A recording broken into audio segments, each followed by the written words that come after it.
Hello everyone, welcome to this week's episode of How to Be African, a Writer's Perspective.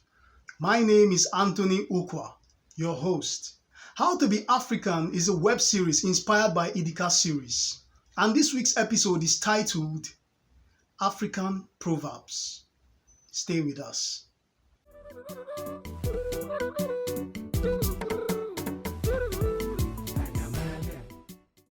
How often do you make use of African proverbs? The beauty of Africa can be seen in the rich collection of proverbs available for use in everyday discussion.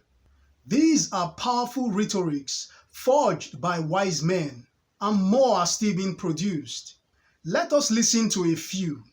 Examine what is said, not him who speaks. This is an Egyptian proverb. If the elders leave you a legacy of dignified language, you do not abandon it and speak childish language. This is a Ghanaian proverb.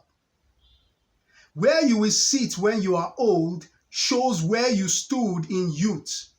This is a Yoruba proverb. If you are filled with pride, then you will have no room for wisdom. It is a Tanzanian proverb. Until the lions have their own historians, the history of the hunt will always glorify the hunter. This is an African proverb that was made famous by Chinua Achebe the Great. From my perspective as a writer, proverbs are the doorways to wisdom. We should use them more frequently or as often as necessary in our conversation.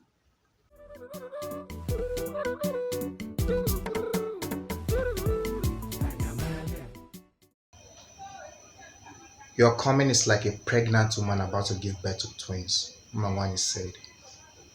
No one, except the woman, knows that she must labor twice. Idika did not understand what Mangwani was trying to tell him.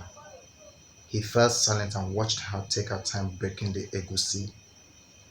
I love breaking egusi because of what it has taught me about life. You see, breaking up the husk of egusi requires patience. A mind that is hasty by nature will never be able to see this task through to the end, especially as it is plenty in this tray.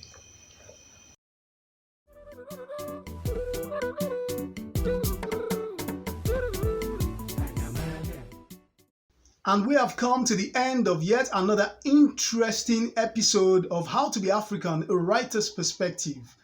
Please feel free to subscribe to my channel. Also feel free to share, like, and comment. I would love to hear from you. Thank you for watching. See you next time. Bye.